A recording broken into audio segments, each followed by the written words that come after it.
WBNE. Hello, and welcome to episode 47, all about the Ride of the Rohirrim, Chapter 5, Book 5 of The Return of the King, being the 47th part of That's What I'm Talking About. Holy cow, we're almost at episode 50. What?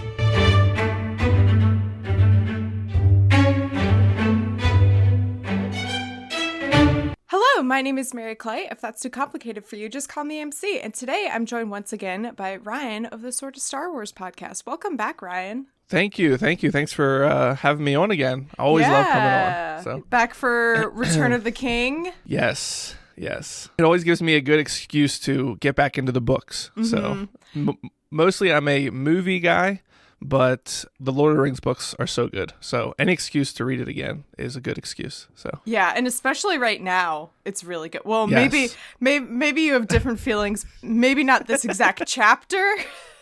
I think you called it blessedly short. Yeah. Which, yeah. Because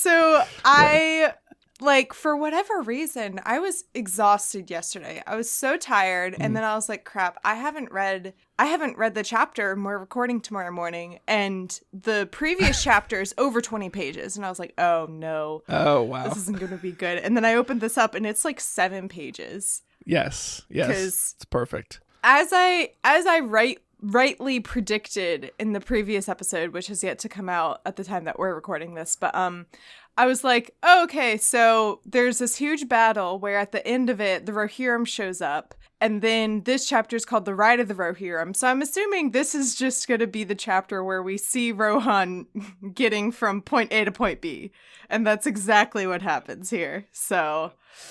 But the previous chapter and the next chapter, I think, are going to be really good. Oh, yeah. I did like how in this chapter, I didn't read all the last chapter. I did the Spark Notes and then read some of it for like reference. But this one, I like how it ends the same point that the last chapter ends. Yeah. I think that's pretty cool how they like lined it up so you can see like, oh, this was happening while that's happening. And they even like reference stuff from the previous chapter, even though it's 2 different locations.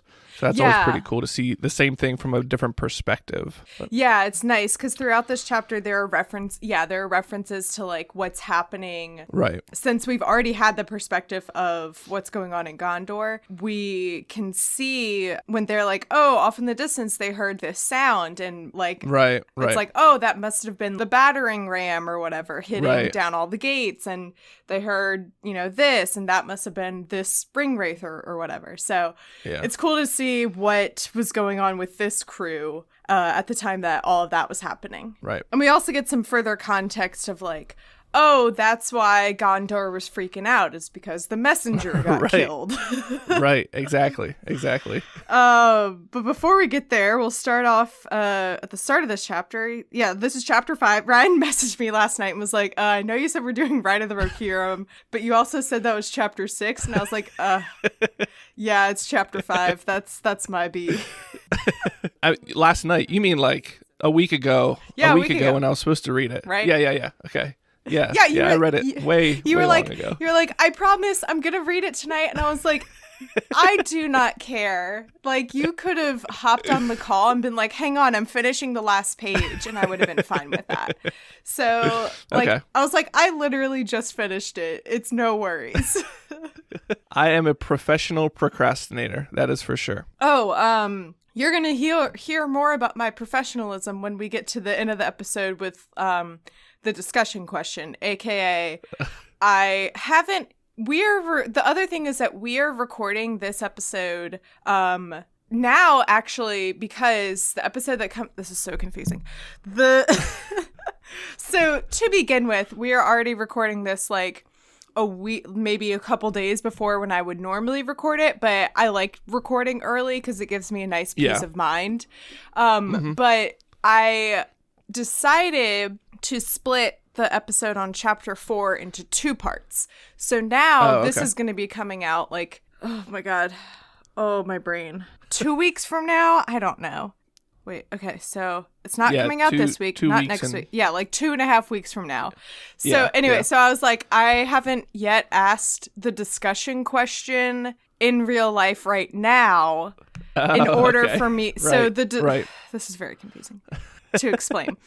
The discussion question that would have been asked in the chapter 3 episode, I have not yet posted about it on social media for people to give their responses to. So I have nothing I'm going to have to do and future Mary Clay is going to jump in and tell you some things right now. Yes. So I am professionalism at its finest. I also thought about just like referencing a bunch of random like pop culture things so that you have like tons of like sound bites to throw in. Please. Just I should just keep it with like a list of like random song lyrics or go for it. Catchphrases of songs or TV shows. Go for it. So this chapter starts off with Mary all swaddled up in a blanket, which I don't think is the first time that it's opened with like a hobbit laid swaddled up in a blanket. Yep. Actually, I think that's how this book started. Is it was Pippin like swaddled in Gandalf's cloak. And Gandalf, yes, yeah. yes. That's just where they belong. If you were small enough that somebody could like swaddle you and you could just like nap there, I mean that'd be like perfect. Yeah, you're set for life. And he and Durnhelm, quote unquote, have caught up to the rest of the Rohirrim. And 4 days have passed. It's been 4 days. What a time jump for Tolkien. Never in his life has he been like, he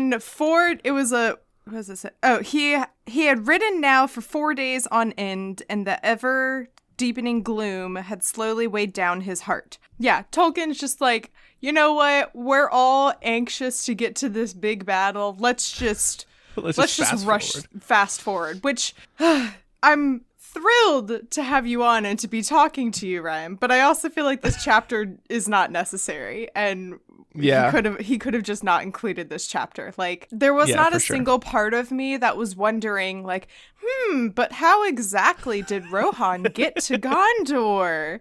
Which road did they take? Who did they meet? Yeah. There's not a part of me that was like, I need to know these answers. I wonder when he was writing the book if he like didn't write this chapter initially or other chapters that are like this and then got through and he's like, man, people are going to wonder how the riders of Rohan got to Gondor. I know people are going to wonder that. So that's he just exactly threw the chapter what he back did. in.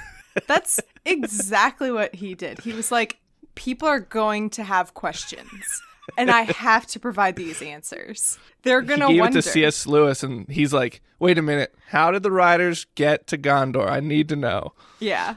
The big questions. So Mary is asleep, and I like this because throughout the chapter, there are a couple points where Mary's thoughts are kind of paralleling a lot of Pippin's thoughts. And he is lying there and he says, he began to wonder why he had been so eager to come when he had been given every excuse, even his lord's command to stay behind. And this happens similarly with Pippin at the start of the previous chapter where Pippin's like, why am I here? How did I get here? What am I doing? I have those same exact thoughts many times whenever we decide to try and do something, quote, fun with the kids. Take them to like a carnival, and then like halfway through I'm like, oh, why did we come here? I had every excuse not to come here. That happened a couple summers ago with my dad works in tourism in one of the counties nearby us, and he got these like free passes for King's Dominion, which is a amusement park that's like 45 minutes away from where I live.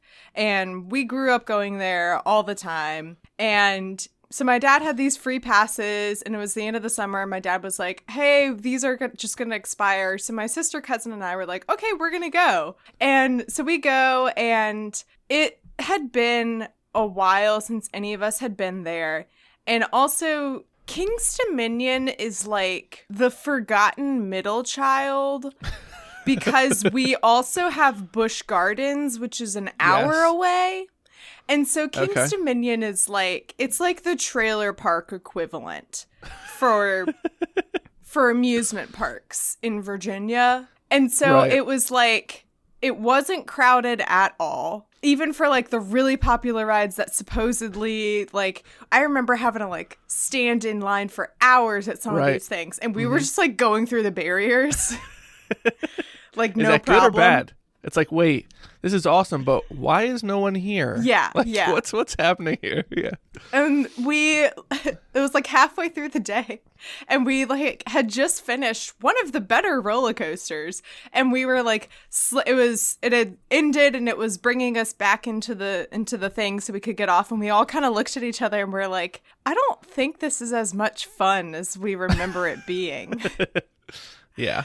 Yeah. So that which I guess happens when you grow up. Yeah, it was that for sure. We were like, we're not kids anymore. It's not nearly as fun. It just feels kind of depressing now that we're here as adults. Yeah.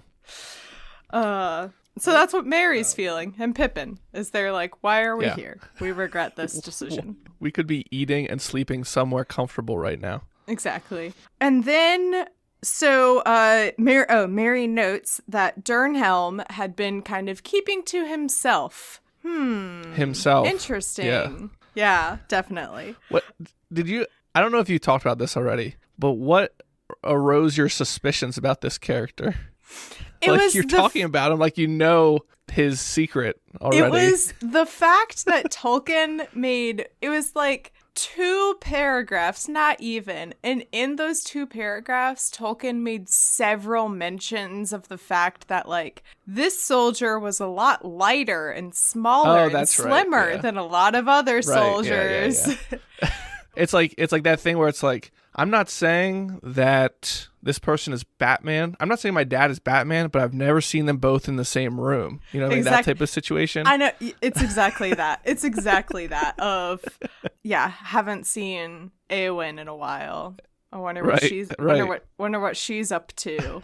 But Mary has no suspicions at all. He's like, oh, Durnhelm is a pretty cool guy. That's just I'll just ride on the back of his horse for 4 days. So much is that Mary frickin' talked to Eowyn, had conversations face to face, looked each other in the eyes, and then I could be very wrong, but when Eowyn disguises herself as Durnhelm, or whatever his name is, they make a note that like Mary and Durnhelm make eye contact a lot, and it makes a special note that he has like these gray eyes with a look of determination in them, and I'm like, Mary, how have you not like made this connection? I don't know. Maybe Durnhelm is wearing a helmet that only shows his eyes. Who knows? I don't know. You're gonna be so surprised when Durnhelm pulls his helmet off and Amanda Bynes is underneath. It's gonna be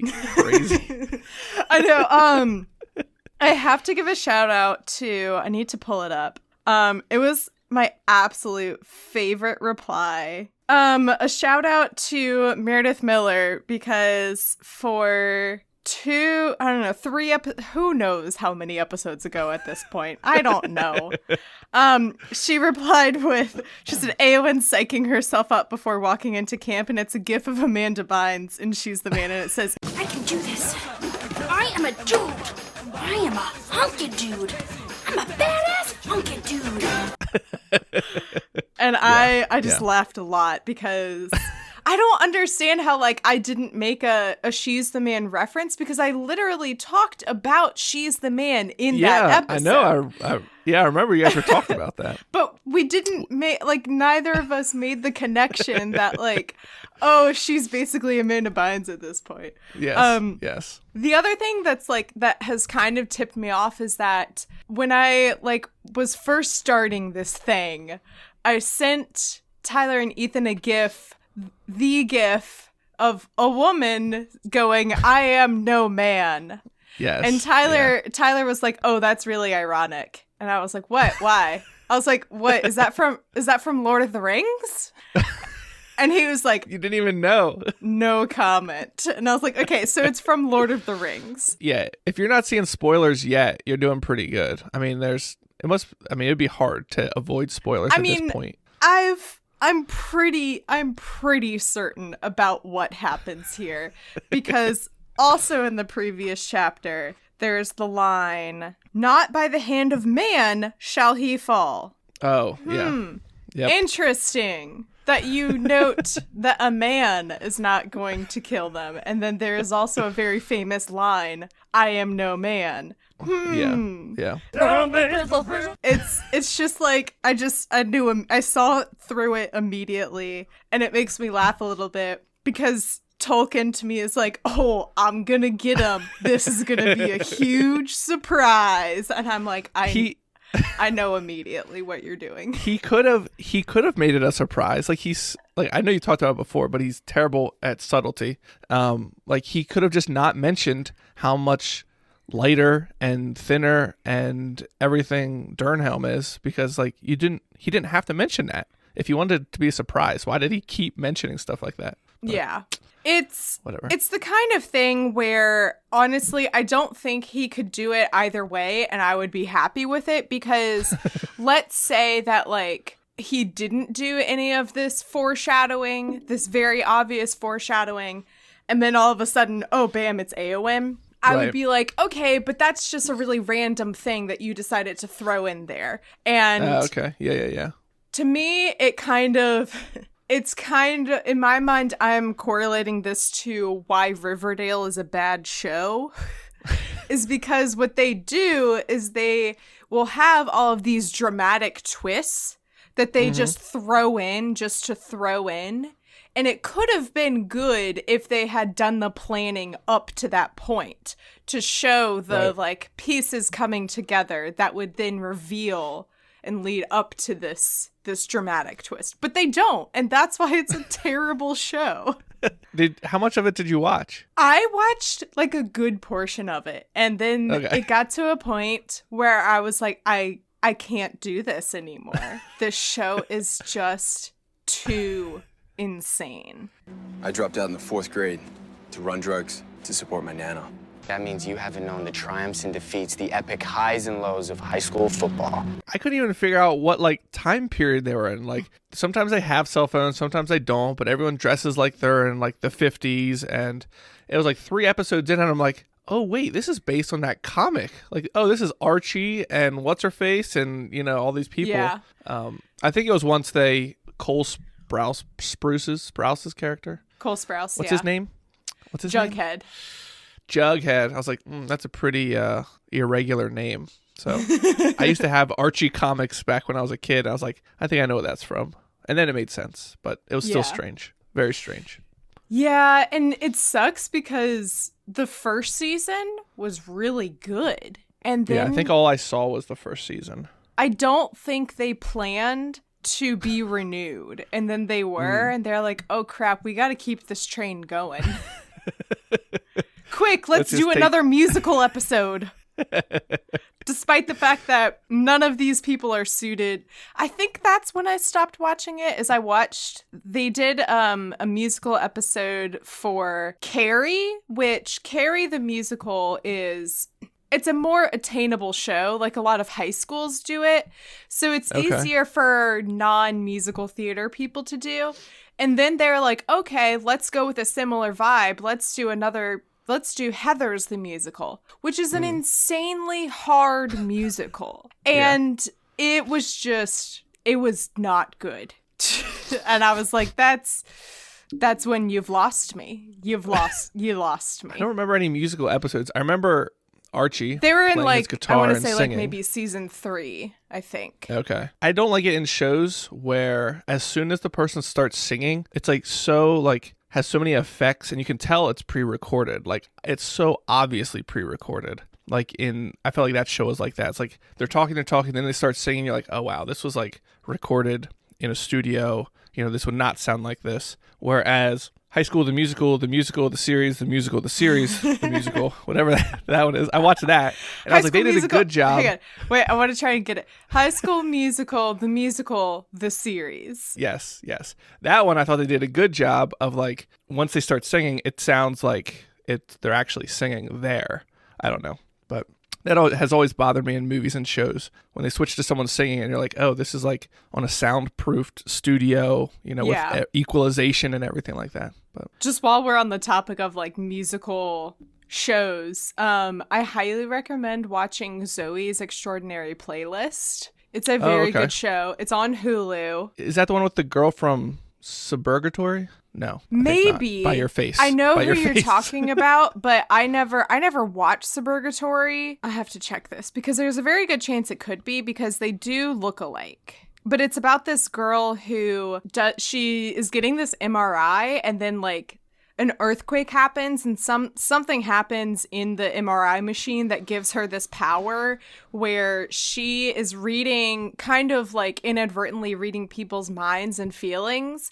And the way that happens is it's them singing a song. And so it's honestly a better version of Glee because they're singing like pop songs and popular music today as opposed to just like straight up musical theater. Yeah, she was in Suburgatory. Yes, yeah. Okay. Since we're on the topic of musical TV shows, did you watch since we're talking about Tolkien and musical TV shows, did you watch Crazy Ex-Girlfriend? I watched like the first couple episodes, but I couldn't stick with it. Okay. That was a pretty good one. We watched for a while I've heard and they did a good really job. Good, though. Yeah, it was very musical-esque, I guess you would say, where like it was all original songs that they were singing. Mm-hmm. And yeah, we enjoyed that for a while. So it was definitely really funny.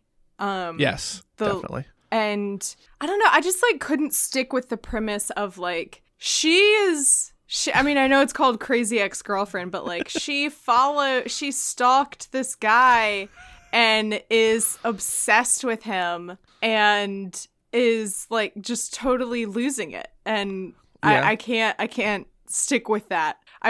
But then she meets Hans from Frozen. That was the other thing for why I stopped watching it is because so Santino Fontana, who is that actor, he is I've seen him in like other stuff. He was in like this web series. He's a very like charming actor and I love him. He's great.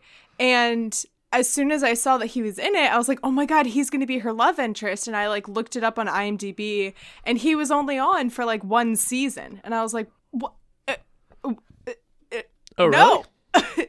Yeah, I think he, I don't think he was on the whole time or like he left earlier or I don't know. Something happened where maybe IMDb lied to me. I don't know. But something happened where I was like, well, if he's not in this for the long haul, then I don't want to get invested and then immediately just be sad and disappointed. Yeah. So. Okay. All right. But back to Anyways. Tolkien. Yeah. Just talking about musical episodes. As Mary is sleeping, the Elfhelm the Marshal is walking through, stumbling in the dark, and he's talking about he's like, oh, these dang tree roots tripping over everything. And Mary goes, I am not a tree root, sir, nor a bag, but a bruised hobbit. Because he's like just walking around in the dark, like kicking everything. Kicking stuff, yeah. And Mary's as like, you do. Hi, I'm down here. What's going on, please? Also, speaking of tree roots, where the hell are the Ents? They did their part, and now they're just hanging out back in the woods. I was like, you've already done your thing at Isengard. That's already happened. We need you. Where are you? Get back here. Wasn't it the only reason that they helped at Isengard was because Saruman had wronged them, basically. Yeah, cut down all his friends and burned them. So I think he was more just like against Saruman rather than the big overall idea. Yeah. I think. Mm-hmm. I mean, that makes sense. Already. But it also disappoints me. I'm like, Treebeard, I expected better of you. Come on, man. Well, I think he even talks about how they have survived this long. They're going to survive whatever happens next, so they don't even have to get involved. I think it was their like original thought, wasn't it? But then once he saw his friends chopped down, he changed his mind. I would say there are two ways now, which you do not have to respond to this because you obviously already know what happens. But there are two ways I see this going, and one of them is that in typical Tolkien fashion, we're just done and we just never see them again. And he just never brings them up. Or two, they show up in like the very final battle or something at, I don't know, Mordor or whatever, wherever. And they're like, bam, we're here. Hello, At the end, we're back. Okay, I'll give you a little spoiler. At the end, Doctor Strange opens the portal and the Ents come through. Captain Sam, can you hear me? On your left. Bombadil comes through. What was the horse's name? Bill the Pony. Bill the Pony. Someone in Discord shared this meme of like of like, do you guys ever wonder what Bill the Pony is doing? And I was like, I only ever always wonder what Bill the Pony is doing. Oh, it's one of the newest patrons in person to join Discord, Mayor, sent this meme, and it's like, it's Sam talking to the Bill of Pony, and it says like, the mine is no place for a pony, even one so brave as Bill. Don't worry, Sam, he knows the way home. And then it cuts to Bill the Pony. He's photoshopped into Mordor, and it says, where the hell am I? And then Mott's replied with, he said, I'm picturing this crossover being somewhat like the Brooklyn Nine-Nine episode, where Jake and Amy have to watch Cheddar, and Cheddar gets away. Jake and Amy and everyone has to try and find him, and every now and then it cuts to Cheddar just being a dog. And for those of you that don't watch Brooklyn Nine-Nine, Cheddar is the main captain's corgi. Yes. And it's just like, he's just like on a walk, like in the park, and then it cuts back to everyone else like, quick, hang up posters, like do this, do that. And then Cheddar's just like, hey. He don't care. Oh my God. But yes, the portals open up, and it's just even some of the Saxville Bagginses come in with pitchforks. Yes, Lobelia comes in, and she's like twirling her spoons like they're, I don't know, ninja stars or something. Yes. This is a great. See, the ideas that are shared on this podcast, it's better than anything Tolkien could have written. You know, we should make a revised. We're better than Tolkien. Yeah. We should make a remastered version. 100%. Yeah. Oh, that would be good. That would be so good. Sadly, that's definitely not gonna happen. Anyway, so Elfhelm tells Mary that. So Mary has been hearing this drumming, and Elfhelm says, you hear the Woses, the wild men of the woods, thus they talk together from afar. They still haunt Druiden forest, it is said, remnants of an older time they be, living few and secretly, wild and wary as the beasts. I was like, okay, that's a very weird thing to just all of a sudden insert, but okay. Right. And then I was like, wait, come back. Like, tell me more about these and why we're not utilizing them. And then it said, like, immediately after that, it was like, and they've joined our side. And I was like, okay, good. Great. Good. We need every race or whatever on our side at this point. So Mary gets up to go. I don't know if he was planning to go and specifically eavesdrop on everyone, or if he was going to go and talk to Theoden. But he gets up and goes towards Theoden's tent, and there is standing one of these so-called wild men. And he's just like telling Theoden off about some things, and is like, no, we're not going to do that. We're going to do this. And I'm like, okay, dude, who do you think you are?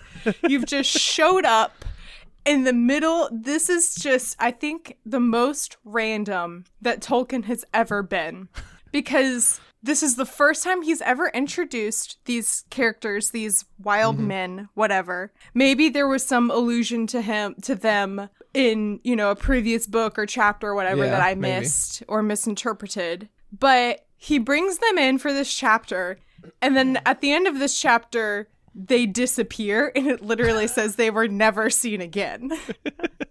Well, I actually had made a note that I thought, and they talked about this in the Spark Notes analysis, but I had made a note that I felt like the Woses were a lot like the Ents in that they're not like on a side. They are just looking out kind of for themselves and their own society.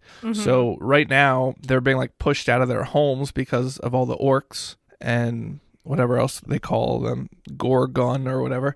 And I feel like they're like, okay, well, these people will help push the orcs away. So we'll just help them get the orcs gone, and then we'll be back to normal. Kind of like how the Ents were like, okay, well, we'll help you, defeat this bad guy. But then we're going back to what we were doing just to preserve our own society. Yeah. So, yeah, I think that's definitely a fair comparison. Yeah, so this guy, which Mary notes looks like a real life version of the creepy Weeping Angels statues that they saw. Oh, okay. I saw his 2 reference. chapters ago. I feel like I should know what that is. 2 chapters ago in the Muster of Rohan. It was the statues of the Pokemon. I think is what. Yeah, the Pokemon. Yeah. And he notes that like, oh, it looks like a real life version of that. It's like this, like, kind of creepier, more deformed version of a dwarf, I guess. Honestly, you know what? I'm kind of just imagining that it's a race of Danny DeVitos. Yes, that would be perfect. Because it's, let me read the description and tell me that you're not imagining Danny DeVito. He was short like, wait. Before them on the ground sat a strange squat shape of a man, gnarled as an old stone, and the hairs of his scanty beard straggled on his lumpy chin like dry moss. He was short-legged and fat-armed, thick and stumpy, and clad only with grass about his waist. So maybe not too much like Danny DeVito, but like a little bit. Yeah, if they needed someone to play, what's his name? Gon Burragon. They could definitely get Danny DeVito in there for it. Yeah. I want a version. This better be in the movie where it's Danny DeVito and they've green screened him like 5 billion times so that he's all of the wild men. And it'll the be in our wild men remastered just look version. Like, yeah. I'll have my people contact his people. We'll get it. We'll get it right. Okay, good, perfect. Yeah, we'll get right on that. Well, also because I know people are like revolting right now, essentially because they're planning the live action Hercules, and they didn't reach out to Danny DeVito to play whichever the trainer guy. Yeah, I don't know what he is. I know I haven't. I've never watched Hercules. Sorry, don't come for me. I don't really care. What? It's not in my top Disney movies, but it's good. It's got good songs. Yeah, I know the song. I know the songs. I know the basic premise, given that it's, Hercules, which I would say is a very famed story of a half, immortal, half god. I think we all know how that's gonna end. We know who Hades is. It's fine. Where was I? Yeah, so Danny DeVito's talking to Theoden and Aemir about how they're gonna help them.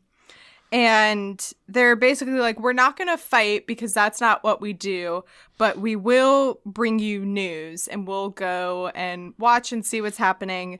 We also are really good at knowing this land and this area, and we can get you through from here to there going as unnoticed as possible, essentially. And yeah, he says, wild men will show you the road, then you will kill Gorgon and drive away bad dark with bright iron, and wild men can go back to sleep in the wild woods. So that's their game plan. And I'm like, great, Tolkien, thanks for making this chapter especially so that I know how they got there. So earlier, I felt like that meme or gif of that lady. She's got like all the math symbols flying around her, she's like trying to figure out where he's like, you have a score of scores counted 10 times and 5. Like, what? Like, what are you talking about? And I was like, oh, he's talking about how many people they have. A score of scores. So that's 20 of 20 counted 10 times and 5. So he's like telling them how many people Theoden has. Right. So then I did the math. Score of scores 400 times 10 and 5 is 6,000. In case you were wondering, 6,000. Okay. Men. Thank you for doing that math. I was like, I need to figure this out. This is like some crazy, show your work type of situation here. And I need to get it all out. So I'm also trying to think. Because in the previous chapter, I think they mentioned that they are outnumbered 3-1. So let's say, oh, geez, this is why. So 6,000x equals... I'm just trying to okay, so let's say, if they're outnumbered 3-1, let's say that, theoretically, let's say that Sauron's men were 9,000. That would mean that Gondor had 3,000. So if these people have 6,000 and they show up to help Gondor, theoretically it should now be an even match. Oh, yeah. Yeah. Because 6,003, I feel like... But if Gondor has 6,000, and that would mean the orcs have 18,000. Man, let's just not worry about math anymore. I'm the one who told you the wrong chapter. I was like, yeah, chapter 6. Oh my god. So, Theoden's like, great, that sounds like a great plan. Thank you for helping us. We will, if we live to see another day, we will reward you with treasure. And he says, dead men are not friends to living men and give them no gifts, said the wild man. Oh, wait. Okay, never mind. I see what he was saying. I thought he was saying that, like, oh, well, the wild men were dead. So what good is gifts for us? And I was like, wait, so these guys are dead? Wait a minute. I see what he's saying now, that, like, well, if you die, you're not going to be able to give us any gifts. But if you do live... If you live after the darkness, then leave wild men alone in the woods and do not hunt them like beasts anymore. So he's like, hey, if you live, we don't need any gifts. Just leave us alone. Yeah. And that in itself will be a gift. Yeah, exactly. Don't hunt us anymore. Like, who is hunting people? Like, this is like a strange apparently the dystopian Rohirrim, movie. I guess. Or maybe, I don't know, maybe they just don't like anyone who isn't wild men because they've been, you know what, I'm not even gonna rationalize who these people are because they only exist for 7 pages. Right, yeah. And then they disappear. Just whatever. Anyway. I wish that he would have called this chapter Stop and Smell the Woses. I think that would have been Boo. Come on. That's so good. I stayed up all night writing that. Oh man. So after Pippin's done his eavesdropping, so they plan to leave pretty soon. And so Pippin goes off oh my god, who are these people? Merry goes off to try and like get some rest because he knows they're going to be called soon. And this is so sweet. So he's scared and he's worried. And it says, but he thought of Pippin and the flames in Minas Tirith and thrust down his own dread. And that's just so cute and sweet. And it's these thoughts of Pippin throughout this chapter that are like pushing him on to be like, I mean, Pippin's probably dead at this point. So I have to do this for him. Hey, MC, hang on. Hey, Denver, I'm recording right now. 5-year-olds, what are you going to do? How are y'all doing during all of this, man? I'm doing okay. I was off for 2 weeks. I was here at home all the time, which was good. It was nice. But it's just a lot, for my wife to be home with the 4 kids all the time, and then try and do schoolwork with... our daughter's in 1st grade, so it's not like a ton of stuff. But it's enough that like it takes up half the day because you can't just like a 1st grader, you can't just like let them go to work. The teacher has like specific assignments and stuff like that. So you can't just like, you have to like be with her while she's doing her work. So then you're just sitting there and like trying to help her through while there's 3 other kids, 5 and under, holy cow, roaming around. So yeah, I'm back to work now, which is, it's good and bad. So yeah, I get what you mean. Yeah, we're outside a lot. when it's warm good enough, we're outside a lot. So yeah. Yeah. We're having like super inconsistent weather here where it'll be like nice for 2 days and then all of a sudden it's like, just kidding, it's raining and 50 degrees again. I was going to say this morning we went and it was 35 degrees outside. I was like, oh this is like the worst. Yeah, I saw people were posting that like in some places in the US it's snowing and people are like, it's May. It's not supposed to do this. Oh man. Yeah, so these wild men, crazy. They all start going through this passage, which is kind of covered. And one of them comes back to report to Theoden about what is ahead and what they found. What they discover is that they found 2 dead people and 2 dead horses, which always, God bless Tolkien, he has to make sure to mention that the horses were also dead. Right. I'm surprised he didn't mention them first. Like they found 2 dead horses and some people. Oh, and also there were some decapitated guys. There's this sound that people have been using on TikTok, and it's like a really long pause, and then I don't even know what it's from, but it just says, "Whose horse is that?" Yes. And I really want to use it in some context related to like Tolkien writing Lord of the Rings, and he's thinking that his readers years from now are going to be reading this book and be like, wait, but whose horse is that? Yeah, whose horse is that? I need to know. I just saw the one, me running or me going back to the gym after quarantine, and like people like looking at them saying, whose horse is that? Like, oh wow. It's just such a funny random sound, and it's it's so funny. So they report back that one of the dead people they found was the messenger that Gondor had originally sent, that they received the red arrow from a couple days ago, and they are able to piece together that what happened is on their way back to Gondor, they saw that Gondor was already under attack and they were going to be unable to make it into the city. So they turned around to try and make it back to safety, and that's when they were killed. And Theoden realizes that Gondor is probably freaking out right now because they don't realize that Rohan is on the way, which makes for a fun reveal at the end of the previous chapter. Yes. I feel like Theoden has to know how much of a drama queen that Denethor is, because he's like, oh shoot, Denethor has got to be going crazy right now. And last chapter, you saw him going crazy. He's like, Rohan's not coming. He loses his mind. Oh my God. Crazy. My guest for that chapter, Haley, and I were just like making so much fun of Denethor and just being like, because he's like, oh, alas, my only son is now dead. Yes. And Faramir's like, I'm over here. I'm still alive, please. I'm not dead. Please and don't Denethor's burn like, me. oh, my 2 dead sons, I guess it's time to be burned alive. And Pippin's like, don't do that.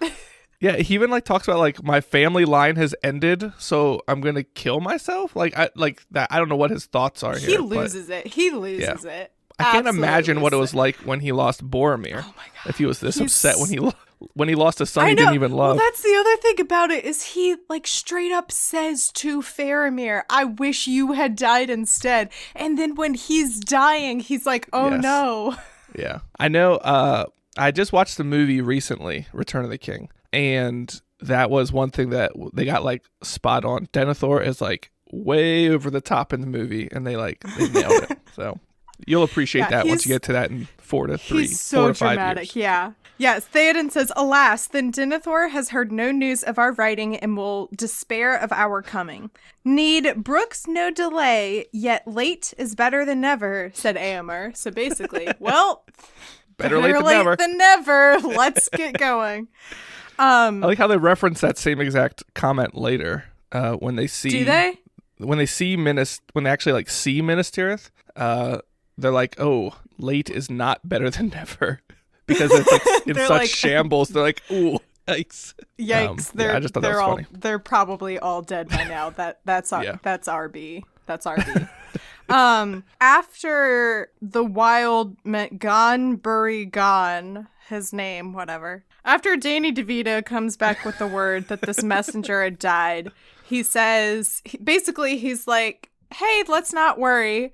He says, wind is changing, he cried, and with that, in a twinkling, as it seemed, he and his fellows had vanished into the glooms, never to be seen by any rider of Rohan again.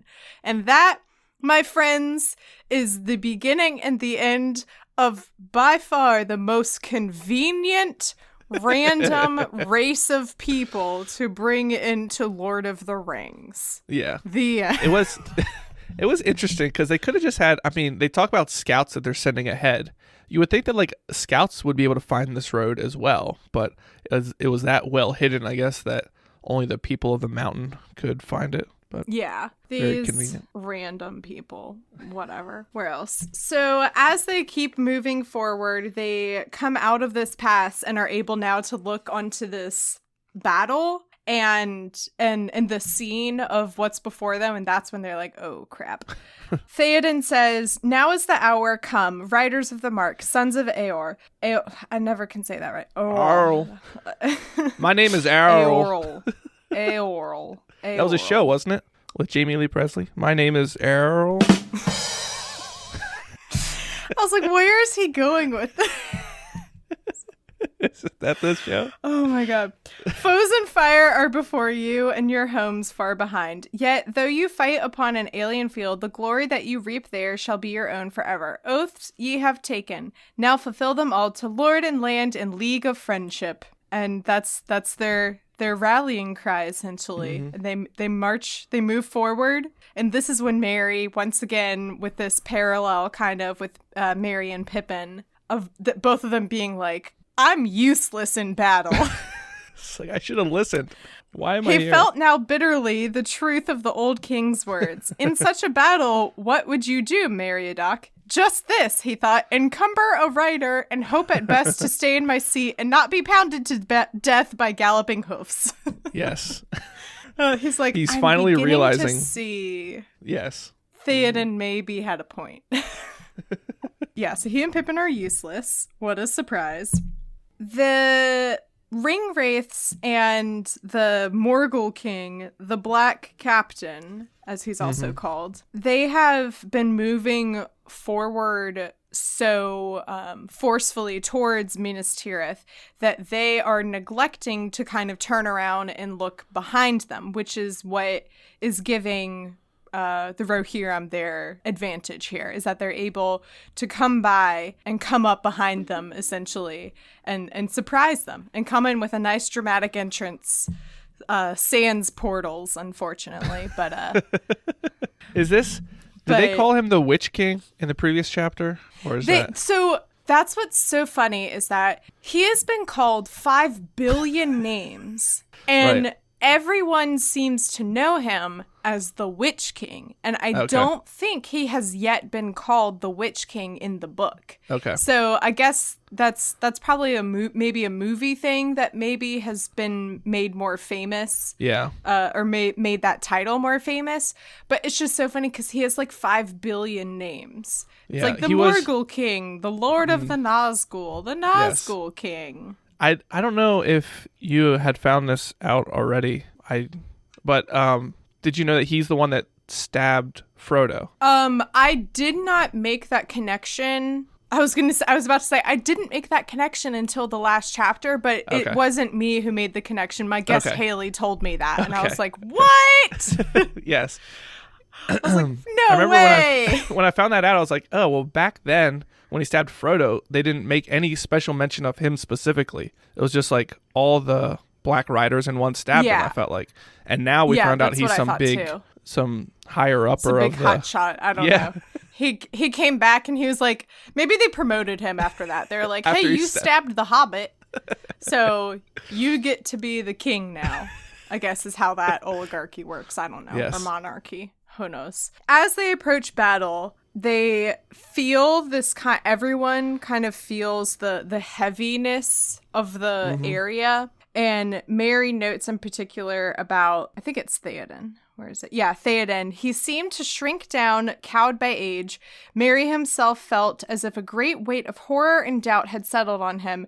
His heart beat slowly. Time seemed poised in uncertainty. They were too late. Too late was worse than never. Perhaps Theoden would quail, bow his old head, turn, slink away to hide in the hills. And yeah, this is the moment where they felt pretty certain that this is the end. There's nothing else they can do. Everyone's dead. And this is when they see a flash of lightning that we also saw happen in the previous chapter from the Gondor perspective of this battle. And Theoden gets this like other wind of, I don't know, hope or motivation as the sun starts to rise, essentially. And so this part is it's italicized and it's formatted as if it's a song or a chant of some kind, but it doesn't rhyme at all. And I was like, why would you not just... It says, arise, arise, riders of Theoden, fell deeds awake, fire and slaughter. Spear shall be shaken, shield be splintered, a sword day, a red day, ere the sun rises. Ride now, ride to Gondor. And I'm like, why not just put that as a... And then Theoden cried, arise, arise, riders of Theoden. Like, Tolkien just has to be dramatic, I guess. Yeah. I don't know. I guess it's, you had talked before about the other rally cry. I think this is more of like, he was depressed and then he like gets his juice back. He's like, okay, I got to pump up the troops. And then he gives this big speech before they ride into battle. Yeah, to kind of instill another wind of motivation for them. Yes, yep. And to show everybody else that he is not, like, he is optimistic. Right, yeah. Whereas they just saw him, like, slumped over and depressed, and now all of a sudden being he's like, oh crap. we can do it. Yeah, exactly. We've got to do it. There's nothing else to do except die, so let's try something first before we all die. I know there's only a score counted 10 times 5 of us, but we can do it. We can take them. Let's go, team. And I just thought this was like really interesting and cool, the way that this chapter ends. So the first 3 chapters of this book all end horribly depressing and despairing. Mm-hmm. They end with like, and so like, but dawn is not going to ever come again. And then the next chapter ends with the dead followed them. And then the next chapter is like they rode on to their deaths. And then it kind of makes a transition in the previous chapter because it ends with what you think is going to be like Gandalf getting mowed down by the Witch King. Right. And it's a very like despairing moment of like, oh, there's nothing, like what's going to happen? Nothing good is going to come from this because no one is here to save them. But aha, what's that off in the distance? It's Rohan. And it ends with like a cliffhanger. And then now it's transitioned to a very hopeful, optimistic tone. It says, for morning came, morning and a wind from the sea, and darkness was removed, and the host of Mordor wailed, and terror took them, and they fled and died, and the hoofs of wrath rode over them. And then all the host of Rohan burst into song, and they sang as they slew, for the joy of the battle was on them, and the sound of their singing that was fair and terrible came even to the city. They sang as they slew. I just like, yeah. I'm picturing like Snow White, whistle while you work, but like soldiers like singing while they're just like decapitating people and stuff like that. This would be a very... Just sing while you slaughter. And then they just like cut off an orc's head. That'll be a great, that could be a musical number in our remastered version. Yes, perfect. Perfect. With Danny DeVito. Yes. And Portal and Doctor Strange. Yes. Perfect. I think that sounds like a fine adaptation of the greatest work of fantasy. So 2 things about this part. One, yes. I guess this is like Tolkien's way to like win a battle, because I felt like this exact thing happened at Helm's Deep, but instead of Gandalf, this time it's Theoden, which is fine. Yeah. And the other thing was, he talks about, so Theoden's horse is Snowmane. So I was like, oh, that's probably a white horse, Snowmane. And Shadowfax we know is a white horse. So I'm like, are white horses faster than like regular horses? So I like Googled, I was like, white horses. Turns out they're not faster. They're just more rare. Except in Minecraft, apparently. Something about white horses in Minecraft, I don't know. I was going to say, in Zelda Breath of the Wild, there's one white, like pure white horse that is like, I guess the Shadowfax essentially of the Zelda universe, at least. And it's like a very coveted thing. And once you're able to like get him, he's a really like fast horse for you to use. So. But one thing I did come across that I thought was interesting was how much white horses are used in like saviors of the end times, like in Christianity especially. That's one I think of right away, is like you think of the savior coming back on a white horse. I'm like, oh, well, that kind of makes sense. Gandalf is kind of like a savior figure, and then Theoden, especially in this chapter, is, you know, coming down to help them defeat the orcs on his white horse. It is very savior-esque. So I thought that was pretty interesting to think about, people coming on a white horse. Yeah. It's also just the visual, I think, of, since we know that Sauron's army is always associated with darkness. It's this imagery of like, and then here comes this like flash of light charging towards them. And in Gandalf's, when it's referring to Gandalf like that, obviously we know that he's using magic, but there's also the white horse. Yeah. Also, I did not know that Shadowfax was white. I thought he was black, given that his name is Shadowfax.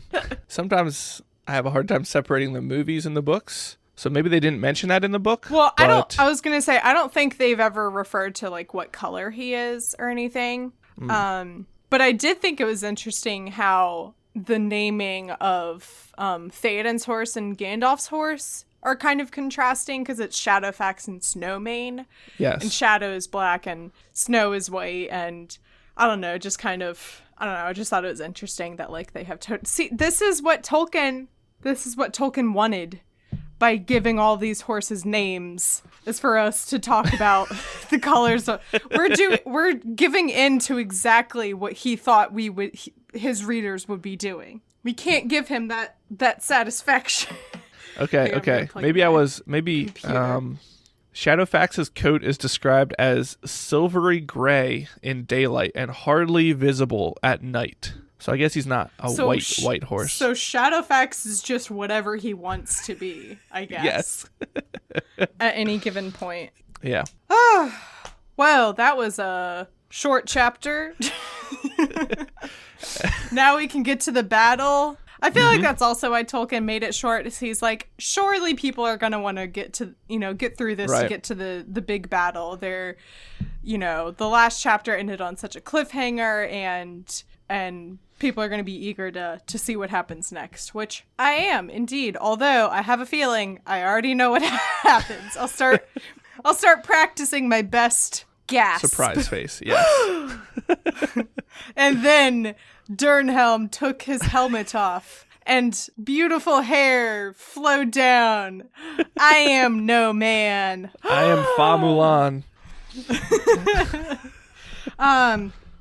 Also, the next couple chapters, I think, are also really short, which I was surprised because, the Battle of Pelennor Fields is like 10 pages, less than. It's like exactly 10 pages. The Pyre of Denethor is less than 10 pages. Well, I feel like a lot of the Battle of Pelennor Fields happened at the end of this. Like, I mean... It's like already happened. Right. He came down and they basically said that they were like singing as they slew all the orcs. So it seems like they're pretty much winning that battle. So. Yeah. So... Yeah, all of just like an initial flipping through, there's only like 50 pages left in book 5. Yeah. And then we get to book 6, where it's... Oh, well, I guess I have the appendix in here. Yeah, you gotta read the appendix. Yeah, of course. I'll have an episode for each of the appendices. No, I'm just kidding. Okay, the appendix are easily half of book 6. Like it takes, oh my god, Appendix A is absurdly long. There we go. So my version starts on page 877. So book 5, to put it in perspective, book 5 is less than 100 pages. Book 6 is like 200 pages. And then the appendix is... The appendix is long. All of the appendices and the glossary and the index and everything is longer than book 5. That's good. Good job, reference. Tolkien. Anyway. Yeah, good job, Tolkien. Ryan, where can people find you on the internet? Well, I have a podcast of my own called Sorta Star Wars Podcast, which is sorta about Star Wars and sorta about everything else. You can find me on Instagram and Twitter at Sorta Star Wars. That's SORTA Star Wars. And what is something that you would recommend to people right now that you are enjoying? Okay, so we talked about TikTok earlier. So I got TikTok a couple months ago.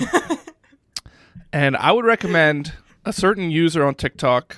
She does some Lord of the Rings TikToks with some other stuff. Her name is McWhatsup, I think. McWhatsup. And She's kind of famous, but she's got some good Lord of the Rings TikToks on there. So if you like Lord of the Rings and TikTok, go check it out. McWhatsup. McWhatsup. That's great. That was the note I had to leave to write down. I was like, oh, I didn't write down her username. I got to write it down. That's great. Yeah, I regret there is one TikTok that I really regret making because it's like people are commenting endlessly in it and I'm like, I don't want to talk about this anymore. And it uses this, so here's the audio. I know,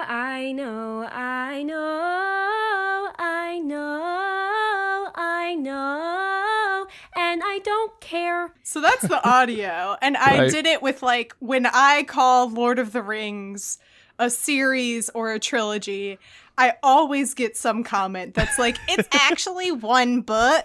Tolkien wrote it as one book. Right. And I'm like, I know that, but I don't care because in the modern day sense of like what a book is, Return of the King is a book.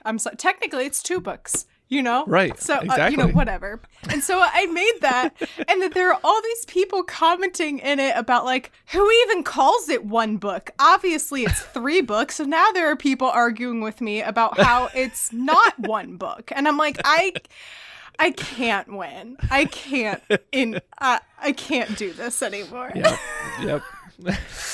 That's the internet for you. Anywho, that's the internet, that's for sure.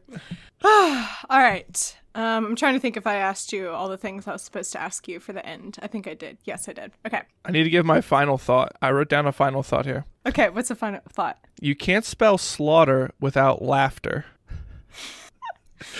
I mean, true. I just thought of that because it's at the end of the chapter. He talks about when in his Theoden speech he uses the word slaughter, and I was like, oh yeah, laughter is right in the word there. So there was a girl who I played lacrosse with in like 6th or 7th grade, and she her last name was Slaughter, and everyone was just like, what a great last name.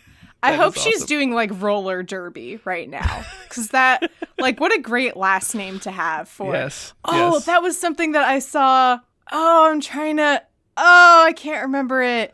There was something I saw on TikTok where they're like, if you like this Andrew Lloyd Webber musical, your roller derby name should be. Oh no, I can't remember it. Someone did like a play on Andrew Lloyd Webber for a roller derby name, and it was the funniest thing I'd ever heard.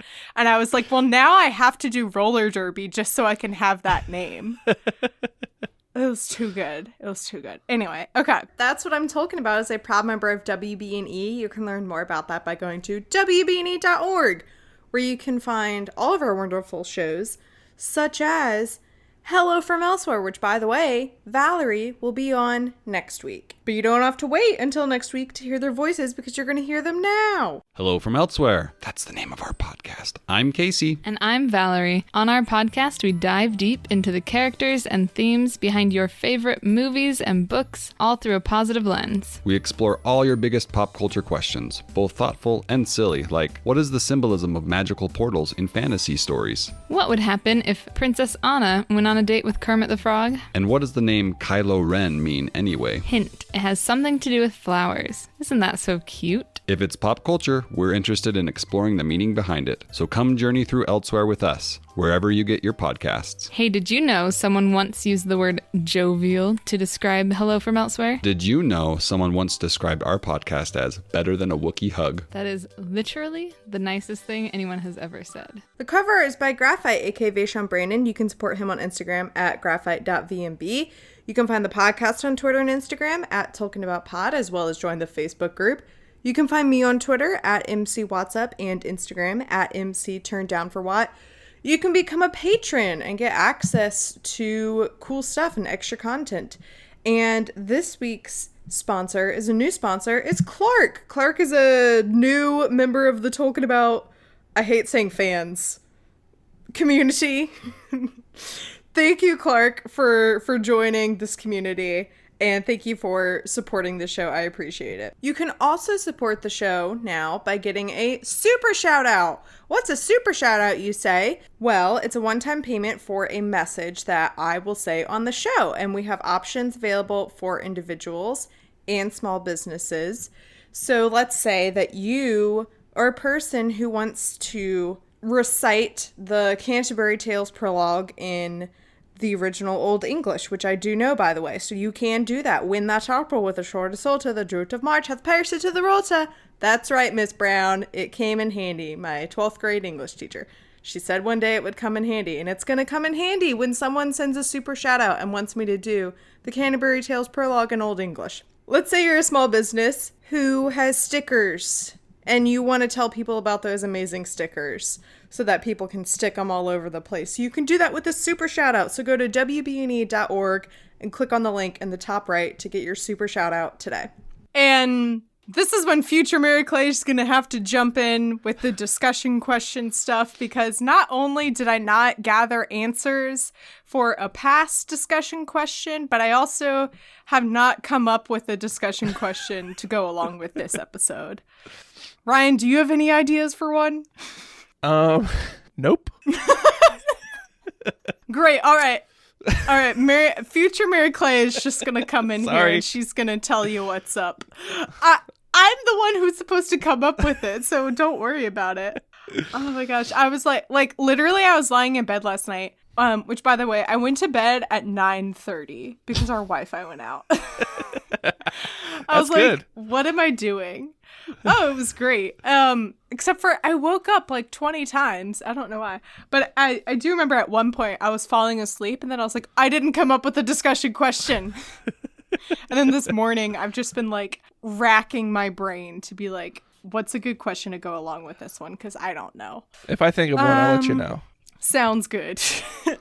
If I think of one, I'll let you know right now. And it's me again, future Mary Clay. And despite the fact that this episode was recorded 2 weeks ago, I still have not thought of a discussion question. So first, I'm going to read out the answers for the discussion question a couple weeks ago, which was, what are you eating? I believe this was inspired by Mary was feeling sad and he went to go eat his feelings away. So I want to know, what are you using to eat your feelings away? Meredith Miller said raw cookie dough. Girl, I can respect that. Becca, my homegirl Becca, says Cool Ranch Doritos dipped in queso. If that's not the best thing I've ever heard of. And then another dip, Allie says funfetti dip. What is that? Is that... I'm confused by what funfetti dip is. I should have replied to that and said, what is this? Because funfetti is like a cake or a frosting, but you said dip, which implies to me like French onion dip or something, you know. What is funfetti dip? Anyway, so that was the answer to a couple weeks ago. At this point, it feels like 5 billion months ago discussion question. And this week's discussion question that I have thought of since I started talking about last time's discussion question is, I don't know, you know what? Tell me what you're reading. What are you reading? How about that? Obviously, I'm reading Return of the King. I'm also reading The Witcher. I think it's The Last Wish, which ironically is introducing The Witcher. And I wouldn't say it's like amazing or anything, but I'm definitely enjoying it. It's like a nice... Surprisingly, it's a nice, like, casual fantasy read. You open it up, you read a little tale about Geralt, and then toss a coin to your Witcher, and bada boom, you read a thing. So tell me what you're reading. Okay. That, I think, brings us to the end of this episode. Do you have any parting words for the audience? Ride on to Gondor. Ride on to Gondor. But also be socially distant while you ride to Gondor. And that's exactly what I'm talking about.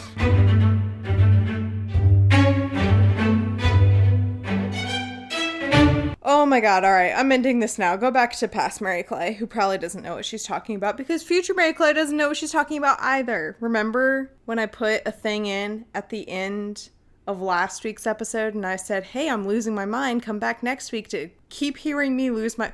Here we are. I'm losing it. And I've already recorded, at this point, the episode with Valerie that will come out next week.